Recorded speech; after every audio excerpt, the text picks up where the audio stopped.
Welcome to the Best Business Podcast, the podcast for established marketers, entrepreneurs, and CEOs. The ones who want to join me in my mission to create 200 new multimillionaires who solve world problems with entrepreneurship. If that's you, then this podcast was created to give you access to the tools, training, strategies, and tactics you need to achieve multiple seven-figure profits as soon as possible. This world needs the best business you can build, so please get ready, open your mind, believe you can do this, and let's build a better world together for future generations. I turned on the TV, and that TV raised us.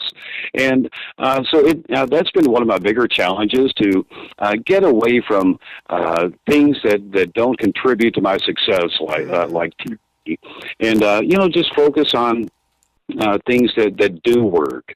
And anytime you work for yourself, especially if you're fortunate enough to work from home, it takes a certain amount of self-discipline. And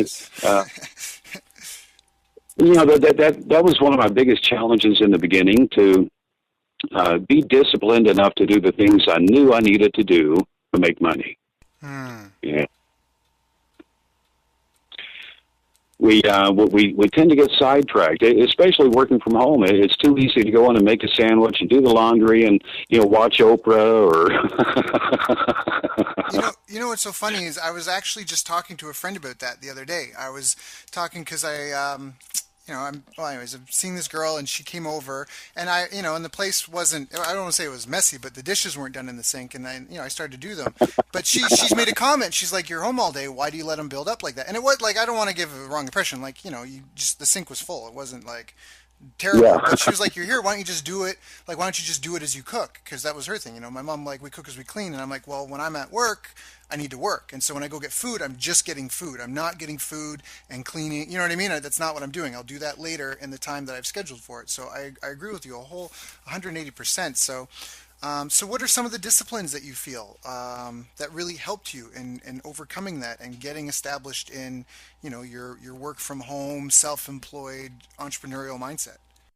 Well, I think a lot of my successes also had to do with finding good mentors.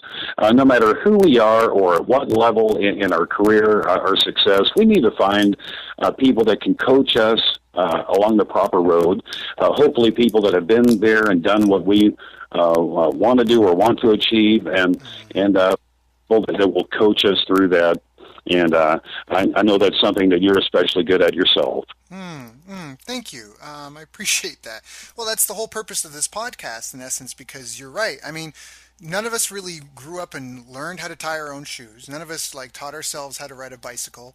Even to drive. Somebody had to show you for everything. And there's no one who goes and wins a gold medal at the Olympics that does it on their own.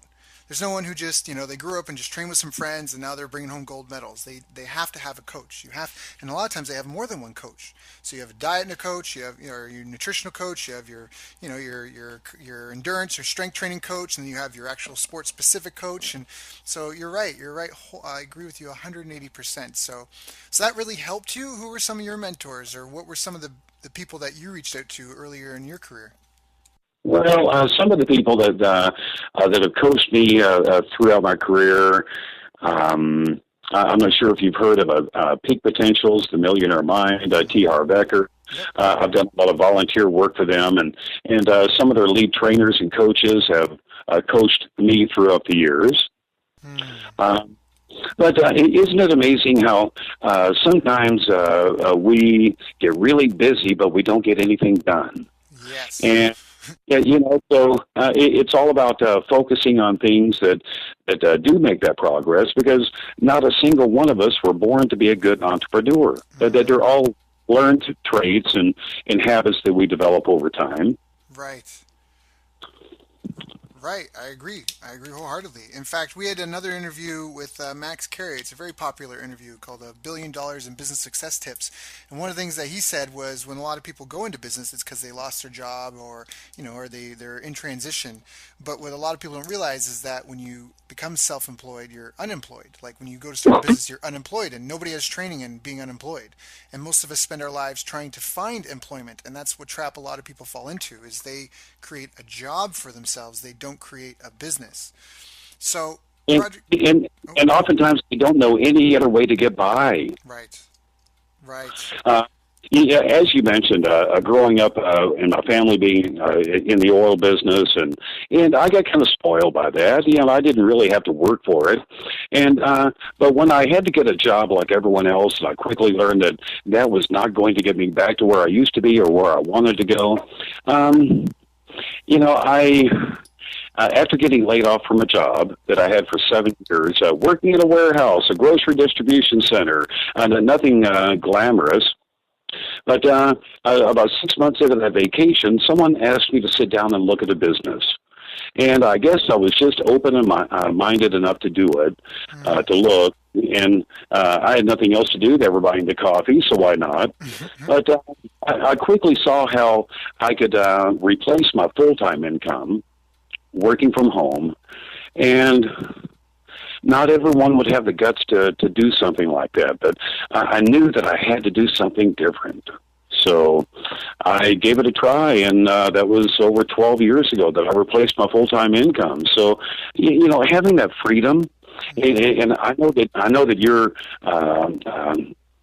comfortable and aware with what it's like to have your time back. Mm-hmm. And you know, you can have all the money in the world, but if you don't have any time to enjoy it, you know, what if your boss won't let you take 6 months off and do the things you need to do? Because there's always a time in life when you can't be there. Right. And if you can't be there to generate that income, what is your life going to look like? Yep. Yep. Yep. Agree with So that's why I'm all about creating ongoing income. Of course, there's many ways to doing that, and I'm just very happy and comfortable with the way that I found. Right, right, right, right. No, and that's a huge point. Very, very great point. Um, well, I just had a brain fart, but no, I agree 180%. So one of the things I want to ask is when you say like the things that you focus on, then what are some of the things you focus on? What is something that when you say trying to figure out what you focus on a day that will help bring an income versus just keep busy? Because we don't want to be busy, we want to be productive. So what are some of the productive things you try to get done every day?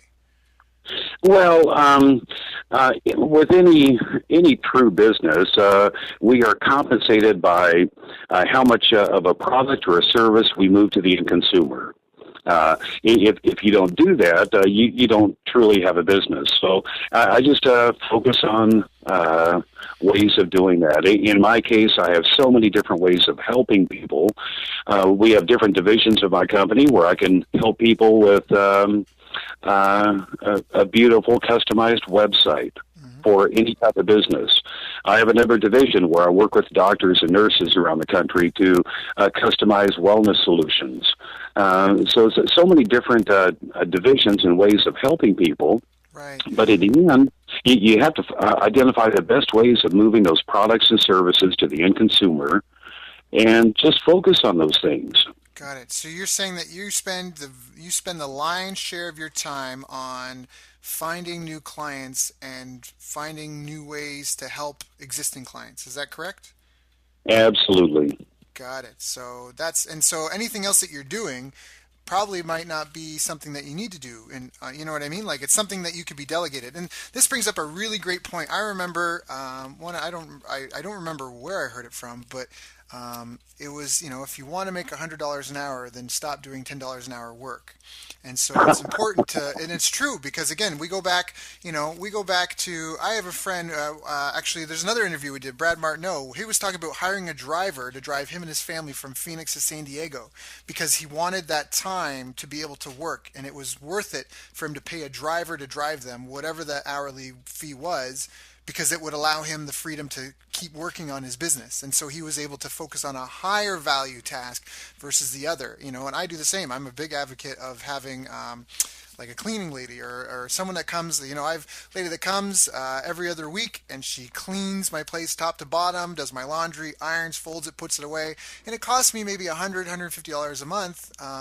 But I like the time I save. Do you know what I mean? Like that time I can invest in other things. And so she's doing that for however many hours it takes. And for me, I get to invest that time somewhere else. And so some of the things that I really think are important to focus on are things like putting offers in front of prospects, expanding your product and service offerings, segmenting your lists so you can target these people for your specific prospect, for your specific offers, collecting from past due clients, doing sales presentations and meetings, upselling existing clients, prospecting, lead generation, or any sort of automation process you can do in your business. Is there anything that you would add to that list? Well, that's a pretty extensive list, and I wholeheartedly agree. The one thing I would ask is, would you share her number with me? That's right. I know it's a great deal. But again, I have a friend. He's a chef. Same reason. So he can just open his fridge, grab his food, and go sit down and Yeah. get back to what he's doing. So that's awesome. So all right. So what was some of the best advice you ever got? You mentioned that you had these mentors and people that were coaching and help you. So what were some of the big ahas that you were told or taught specifically? Is there anything you can share with us? Well, but one thing that stands out for me is, and there are so many, but how you do something is how you do everything. That has just stood out for me over the years, and it's so true. When I meet people, I can tell pretty quickly the type of individual they are and the work ethic that they have, because how they do something is how they do everything. I love that. That is so true. I love that. Again, going back to Jim Rohn, I love Jim Rohn. I have like Yeah, a man crush on him because he's so good. But he was talking yeah, about yeah, if you're just waiting for someone to come around, and if you're like, oh, I wish someone would come around and and they would inspire and motivate me, but what if they don't come? Like, that's a bad plan. Hope is not a strategy. That's a bad plan. You have to be self-reliant. I love that. How you do something is how you do everything. So if you're cutting corners in one place, do you do that in other places? So true. now changing behavior is really, really difficult. Is there anything that you ever felt that you were doing that was holding you back? Well, I have to find ways to constantly inspire and motivate myself, and there are times we all have that where we don't feel like doing something, and sometimes I have to give myself a gentle push, to do it, and then something good happens, and that would not have happened if I hadn't have, given myself a push. I'm a big believer in the law of attraction, and I love the movie The Secret, and I feed my mind with all of that positive information on a regular basis. And if you were to walk into my home, you would probably think, or some people might think it was kind of odd that I have little affirmations popped up everywhere, just constant reminders, and because as entrepreneurs, we need that. Oh, we totally need that. In fact, something that I share with some of my higher end coaching clients is that it's a really simple strategy, but I actually, on my iPhone, you can set up reminders and they'll pop up Yeah. on your phone at whatever interval. So I have reminders that remind me every week. I have reminders for every month. I have reminders every day. And it's just things exactly that I want these thoughts. Because if we're, what's the quote? Wish I had prepared in advance. It was like Aristotle. We are what we repeatedly do. Therefore, success not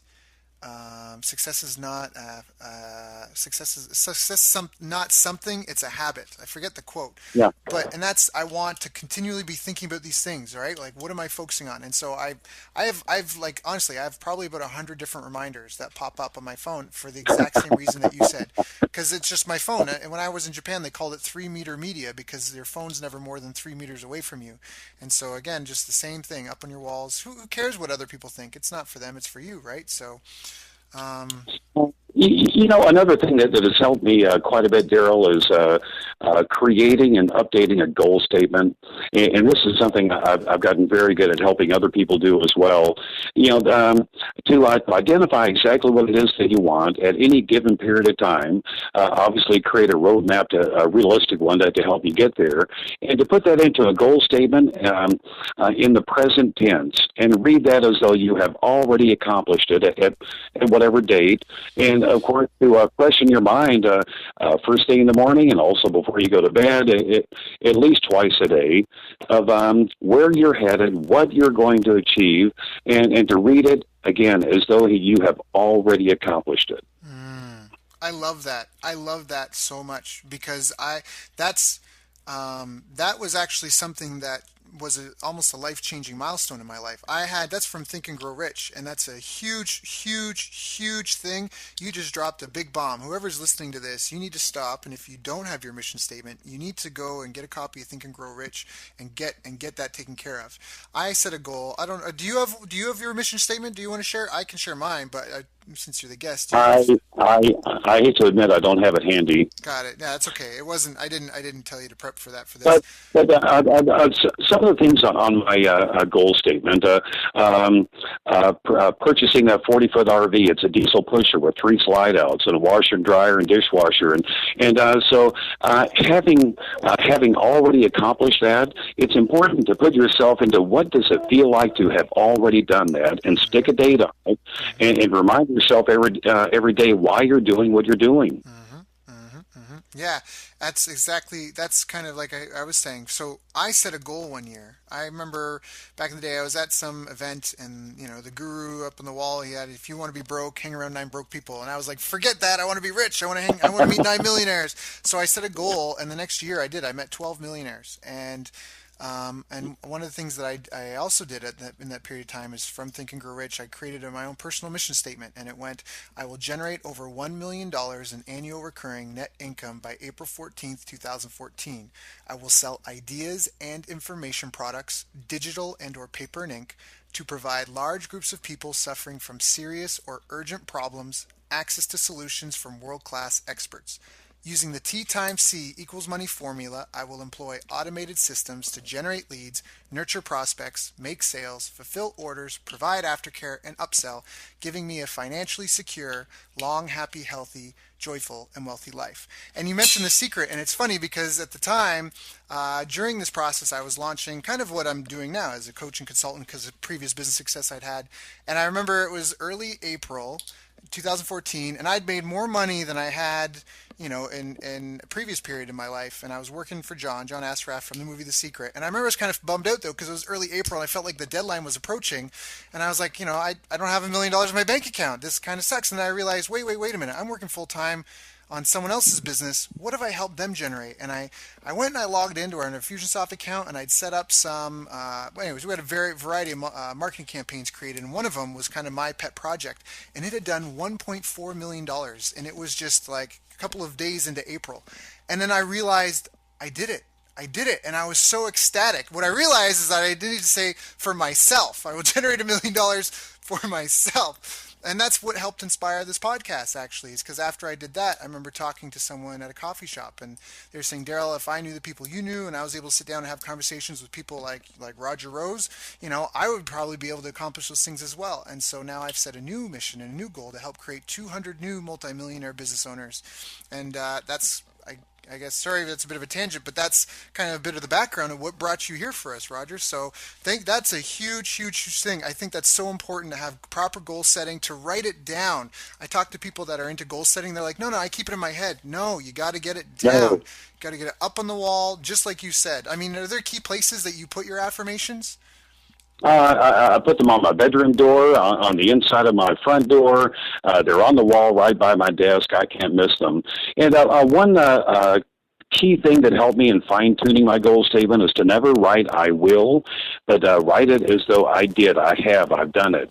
And because I will never happen. Right. Got it. That's a good tip. That's a really good tip. I'm going to go and update my personal mission statement.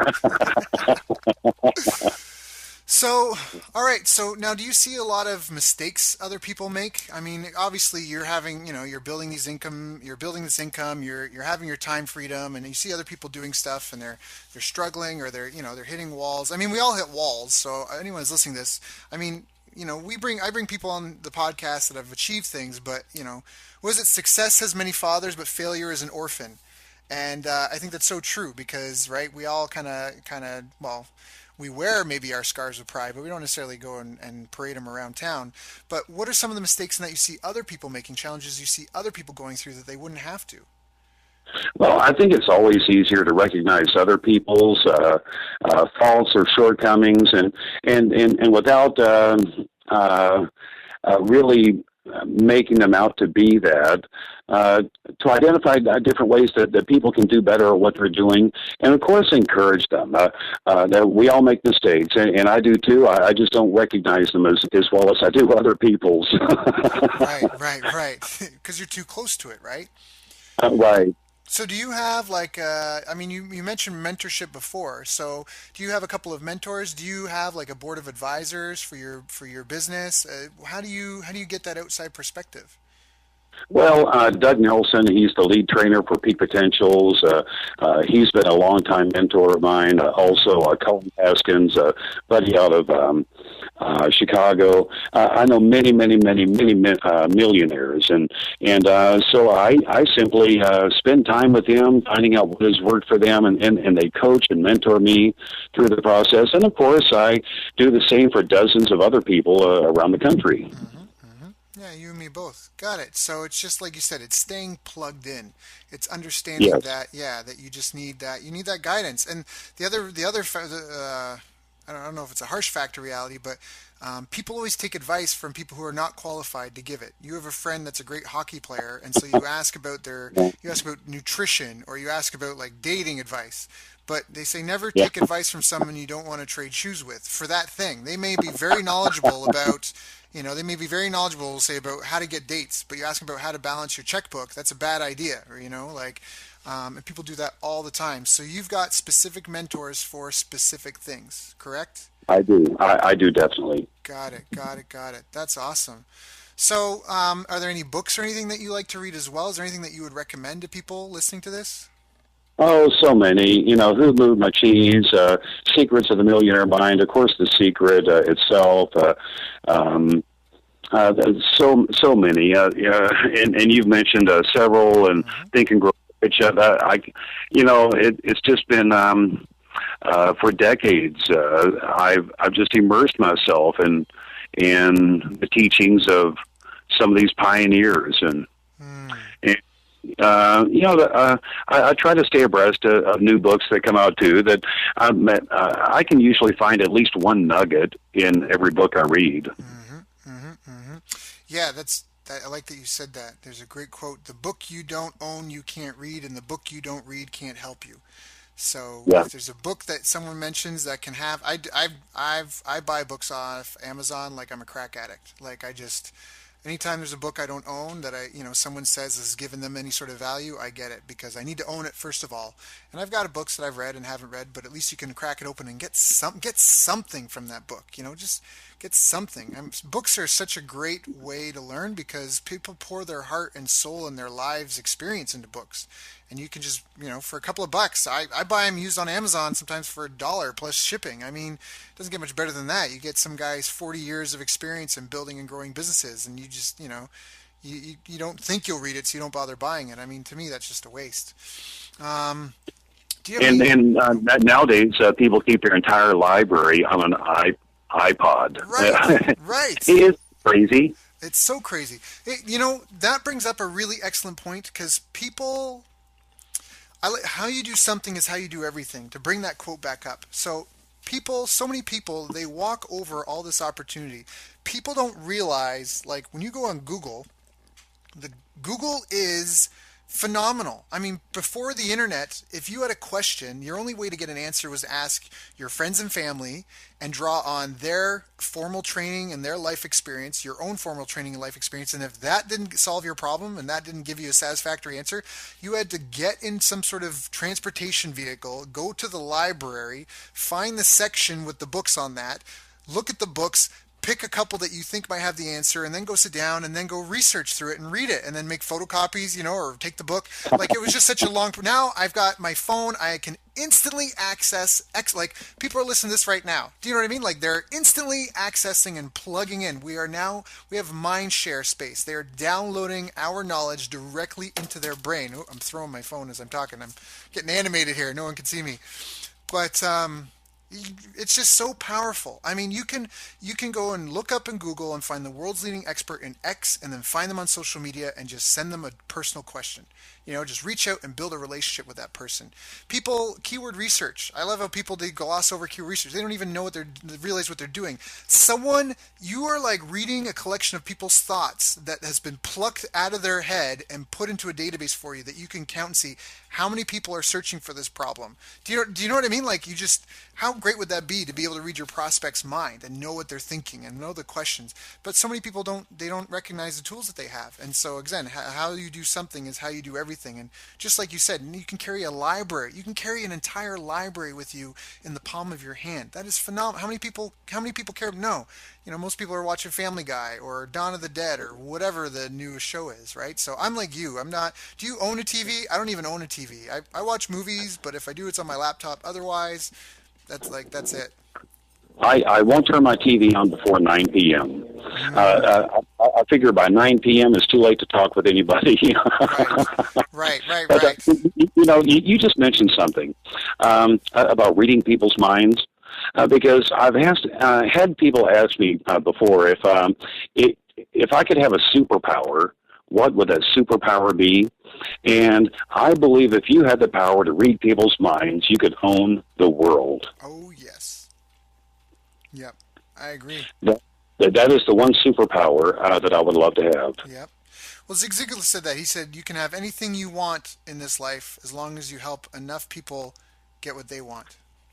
And I think that's exactly it. If you could read people's minds, if you knew what their hearts desired or what there's another one. This is Dan Kennedy. He said, we're all living quiet lives of desperation. If you don't think someone's desperate, then you just don't know their thing. And I think that's true. I think there was another book. It was for entrepreneurs only. I forget the quote, but it was like this deep secret terror that all entrepreneurs live in. Because even when you've got cash flow coming in, I mean, I think when you maybe first make some money, you celebrate and you feel like things are going to be phenomenal forever. Like, my life is set. And then obviously that doesn't necessarily happen because it's something that you can automate it. You can have, multiple streams of income, all that stuff, but it still takes maintenance, right? If you don't maintain your garden, the weeds will take it over. So you just can't eliminate that. And even if you hire people to maintain the garden for you, you still need to maintain the maintainers, right? So there's always some level of involvement, even if it's nominal. And I just think that a lot of people get caught up in these, like, I'm going to make money forever and I'm just going to sit on a beach. And I don't think that that's a real analogy of how it actually works in life. And so I think that there's got to be some sort of balance between, I can honestly say that I've spent a lot of my time on the beach with a laptop and a phone and having the convenience of operating my business that way. But isn't it fun or funny too that no matter how much money we earn, we can find a way to spend it. Yep. yeah, and it's never enough. It's never enough because you get comfortable. You expand. You start taking on sponsoring kids in poor countries. You get involved in different projects. Exactly. It's not, there's nothing static. So I think it's an ongoing process. I think, and it's the same reason, I think what we're about to encroach upon, it comes back almost full circle to what we said at the very beginning. How you do something is how you do everything, because like the lottery winners, people are always like, oh, if I had $1 million, all my money problems would be solved. No, they're not. If you have bad habits, and it goes back again what you said about the discipline of how you manage your day. I think in business it's very Shakespearean where we all fall victim to our own flaws. Because if you inherit $1 million, but you have terrible money habits, you just amplified the problem. You didn't fix it. Because you are the problem. It's your money. How are you going to manage it? If you can't manage it properly when the numbers are small, it's just dangerous. It's like handing a kid a bazooka when they don't know how to handle it. And that's why so many of them go broke. If I snapped my fingers, Roger, and gave you Arnold Schwarzenegger's body in his prime, how long would you be able to keep it with the current routine and habits you have? And it's the exact same thing with money and business, right? Like D. Harv Eker talks about, everyone has a financial thermostat. And it's setting a thermostat, in your home, and in the summer you open the door, it's going to get warm, but that thermostat's going to bring it right back down to wherever you set it. Mm-hmm. People need to find a way sometimes to change their financial thermostat. Mm-hmm. Mm-hmm. Mm-hmm. How do you do that? Well, Or I guess maybe you had it set high when you were a kid. That probably helped a lot, do you think? Or is it from people you hang out with? well, they say if you've never had steak, you won't miss it. And I had steak when I was younger, so I knew that I would have steak again. Mm, that's a great uh, analogy.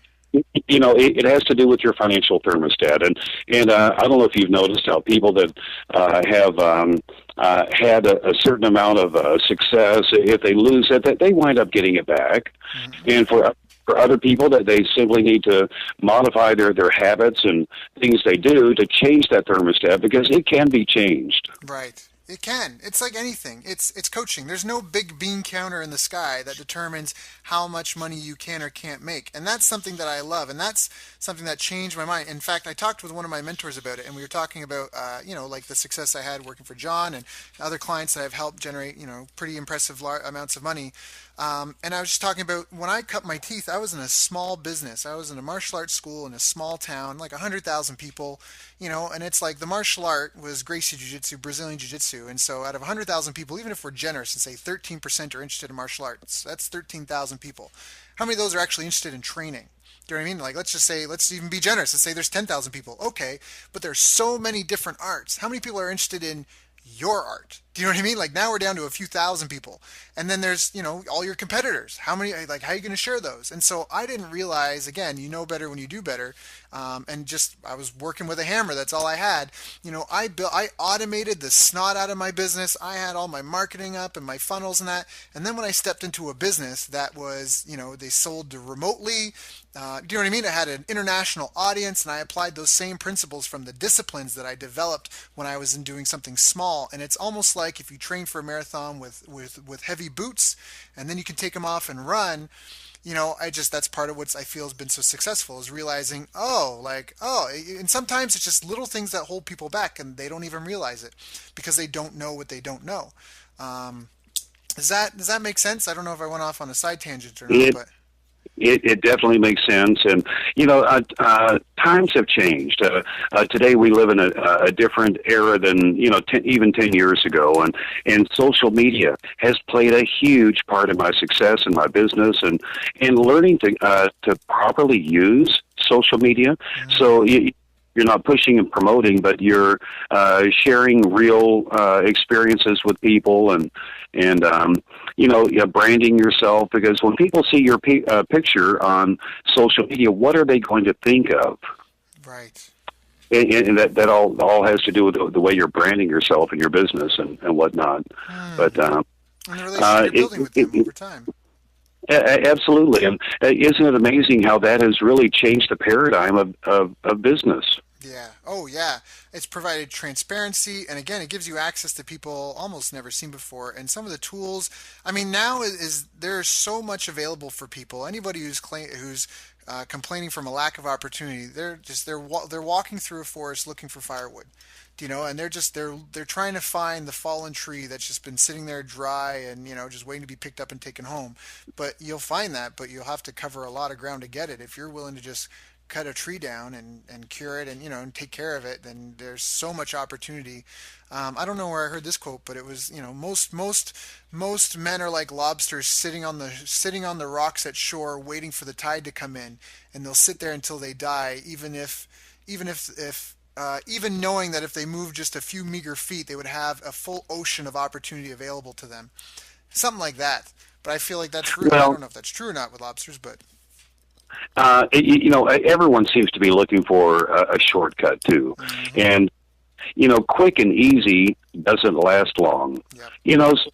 When you build something, it needs to be for the long haul, something that will last you, and then let's say in business, something that will pay you for a lifetime that you can pass down to someone as a legacy. And typically, if you're looking for shortcuts and quick and easy, that won't ever last. Right, right, right. Yeah, we all want to learn ways to do better, and that's fine. To want to know how to do something better, or what's the newest way to do it that's working best for people, or how can I make it better? I mean, we Yeah. as humans, we focus on scarcity. We don't talk about the abundance of fresh air. We talk about the scarcity of it, right? We don't talk, the news isn't about how great life is. It's about the scary things, right? Like loss of death and like, scarce safety and security. So we're so focused on that and trying to improve things that we often forget right, that we often take it too far, in essence, like you said, like looking for the get rich quick scheme, things like that. I mean, I know people that they've been chasing pipe dreams for years, and and meanwhile they're walking by dollars and $100 bills and $1,000 bills, trying to chase nickels and pennies because they think that one nickel or penny is going to pay them for the rest of their life, as opposed to developing the discipline and stepping into their ideal person who has a lifestyle that gives them that Arnold Schwarzenegger body, that lifestyle that lets them manage their money. So even if they're only making a couple $1,000s a month, that they're good. They've got everything covered. They've got their bases covered. They're managing it intelligently. So if they were all of a sudden to get a surge of income, it would be managed properly as well. I learned something when I had martial arts. I was blessed to be able to train with a lot of world champions and Olympic athletes. And one of the things that I realized was a lot of these people, when they go in to compete, they don't go to the world championship expecting to be ordained world champion there. They go there knowing they already have to be the world champion when they show up. That day is just the day the rest of the world finds out about it. They already have the disciplines. They already have the world-class mentors. They already have the diet. They already use their day. All we have, Roger, you, me, everyone listening to this call, all we have is 24 hours every day. And the name of the game is results. And how do you use your time better than anyone else to get better results than them? And that's basically it. You go and you want to compete against everyone else in the world for ping pong. You got to have the only way you're going to get there is if you are better disciplined to be a ping pong player than anybody else in the world. And that's it. I mean, wouldn't you say? I feel that's the theme of this call. Yeah. And those athletes, I guarantee when they wrote their goal statement that they didn't write it in a way that I'm going to win this or I did that. It's as though they have already done it. They're sitting in the place and feeling the glory. Right. Yep. Feeling the glory. Are you still there? Or did you cut out? I am. Oh, okay. Yeah. I didn't know if that was in your sentence. I'm like, yeah, Roger, yeah. Roger? Anyways, your laugh reminds me of Alan Watts. Has anyone ever told you that? Oh, no, I've never heard that. Oh, no, you guys have the same laugh. So anyways, all right.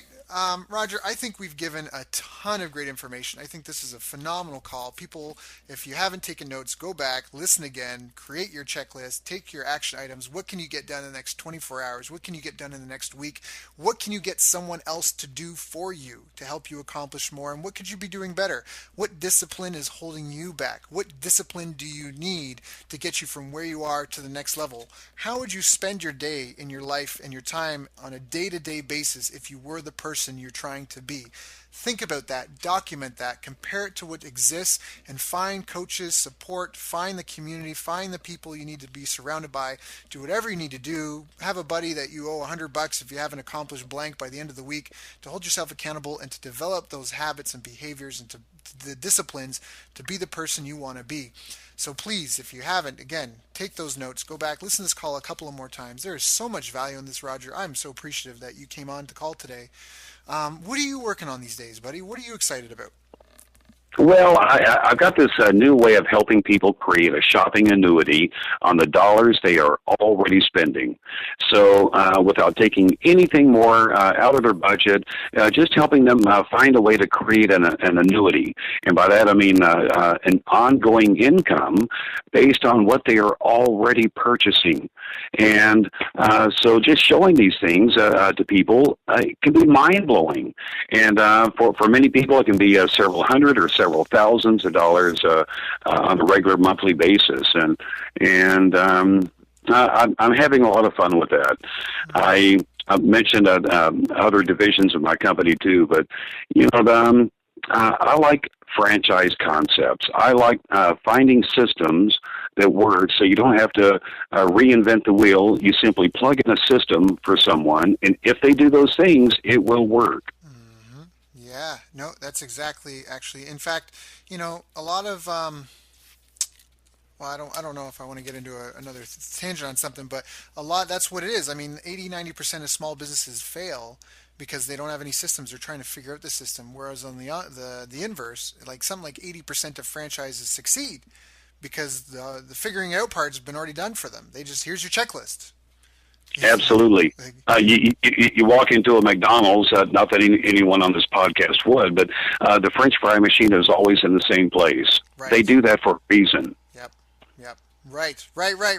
And then their training systems, they could take anyone at almost any skill level and have them producing their world class food or whatever they're known for, in no time, in a That couple of weeks, just because. that that that that would not be McDonald's. Right. Fair enough. But yeah, I think the point. I think yeah. No. You're right. You're right.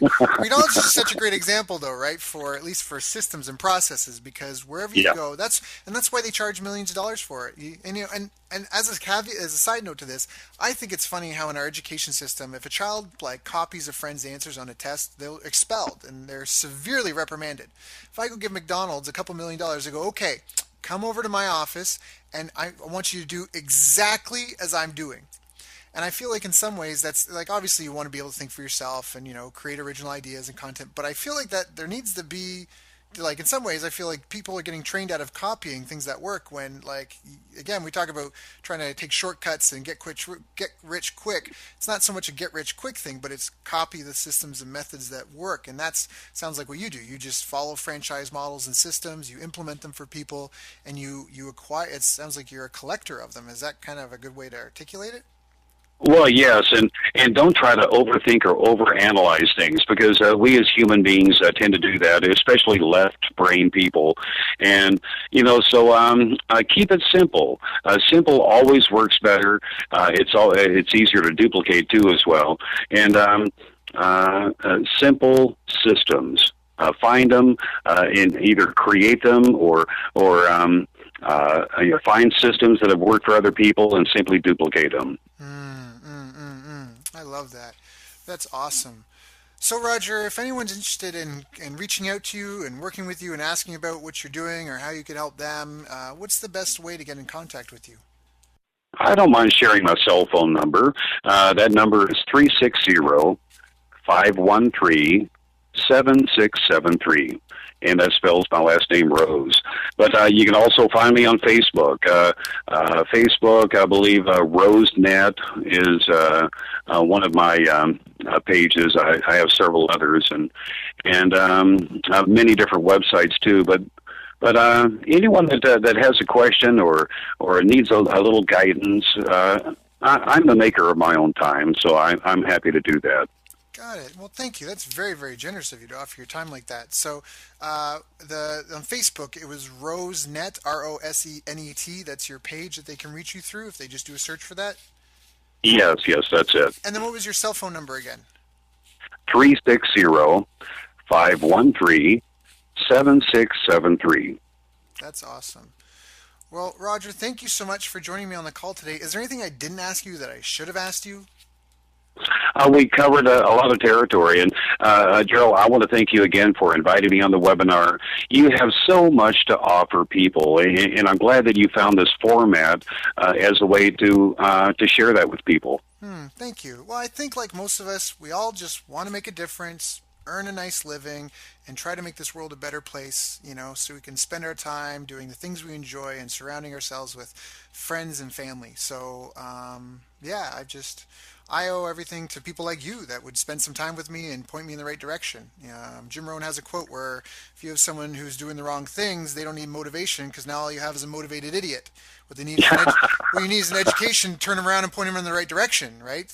Even if they're not motivated, at least they'll get there as long as they're going the right place. So again, just like you, I love helping people, and Zig Ziglar, you can have anything you want as long as you help enough people get what they want. So it's just a win-win-win, and just like having you on this podcast. So thank you. I appreciate your Well, kind words. I'm a firm believer, Daryl, that everyone has a purpose in life, and once you get the money thing out of the way, then people have a chance to really find out what that purpose is and live it. Unfortunately, the majority of people, they're stuck behind a time clock, and it's really difficult to find your purpose in life when you're working for someone else's goal. Right. So, for anyone that's on this podcast that does not already own a business, it doesn't matter what kind of business you start, but simply start one. Yes. At the very least, you have the tax advantages of having your own business, which an employee does not have. And then, work to create something, a nest egg, something that will last the long term so that you can actually find your purpose in life. I love that. So well said. Roger, thank you so much for joining this call. Thank you so much for your kind words, and just thank you so much for sharing with everyone today. I really do believe this was an interview that will help create 200 new multi-millionaire business owners. So thank you for helping me get one step closer to my mission. And again, anyone who's listening, if anything Roger said interested you, just pick up the phone and give him a call. And just thank you again, Roger. Thank you, Daryl. I hope you have a great day. You've reached the end of our interview. Now, first, let me thank you for listening. I appreciate and respect you more than you'll ever know. And now I'd like to ask you a couple of questions. First, what 3 lessons did you just learn? What 3 aha moments just jumped out at you? Second, what can you implement for yourself and your business in the next 24 hours? Third, what can you give to someone else to help you with, or give them to just do it for you? Whatever it is, remember taking action is the secret sauce to results. Now, if you think this interview would be helpful for a friend, please give them a link to it. It'll help them and it'll help me too.